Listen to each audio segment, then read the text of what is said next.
శ్రీ గురుభ్యో నమః.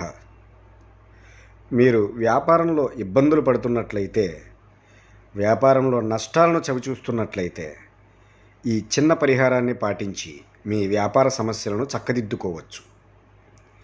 పరిహారం ఏమనగా, ఈ నెల 28వ తేదీ మార్చి నెల 2025న మాస శివరాత్రి కావున వ్యాపార అభివృద్ధి కొరకు మాస శివరాత్రి రోజున మారేడు దళములతో కానీ గంగా జలముతో కానీ శివలింగమునకు అభిషేకము జరిపించి స్వామివారికి చెరుకు రసమును ప్రసాదంగా నివేదన చేసి ఆ ప్రసాదాన్ని అందరికీ పంచిపెట్టాలి. ఆ రోజున ద్రవ పదార్థము మాత్రమే తీసుకుంటూ ఉపవాసమును పాటించాలి. ఆ రోజు సాయంత్రము ప్రదోషకాలం సమయంలో స్వామివారి దర్శనాన్ని చేసుకోవాలి.